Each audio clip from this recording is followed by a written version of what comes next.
Bless you. Well, we've heard during this summit from the law enforcement agencies, especially DEA, whom I think deserve a place in heaven. I mean, they're hardworking, tough prosecutors. In a matter of just a few months, you and President Trump have drastically improved the conditions at our border. And I want to thank you for that. That's the most important thing, perhaps, that we've seen happen. What do you say about that border and what we need to do?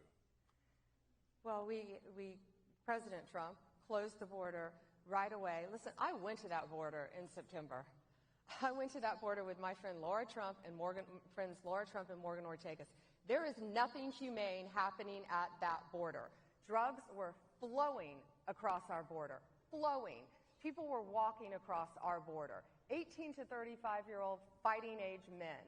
I saw firsthand passports, driver's license, photo IDs just dropped at the other side of the border. And without an ID, they could walk right in. A Chinese national carrying fentanyl could say, "Oh, I'm from Cuba." And they had to believe him if he didn't have ID and let him into our country. It was horrific. And it would take another half an hour or more to talk about the human trafficking, which is another obsession of mine, the sex trafficking, the unaccompanied children coming across the border. Because if you posed as a family unit, it's much easier to walk into our country. And these kids were being smuggled in and out. They called them a disposable child, a recycled child, coming in and out. And the Border Patrol agents recognized this one little boy who kept coming in and out. And they're like, they didn't understand. They finally, like the third or fourth time, recognized him. He was being trafficked.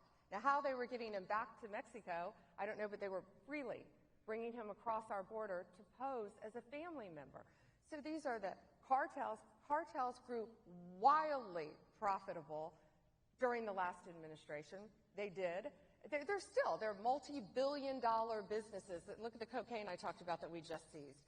But they're multi-billion-dollar businesses, and it's flowing into our country. And President Trump said, no more, it's going to stop. No more human trafficking, no more drugs across our border, and we're doing everything we can to stop it. But so many of these drugs are already in our country, and that's why all of you in this audience and you, Chairman, have such a vested interest in this and helping these victims and getting these drugs off our streets.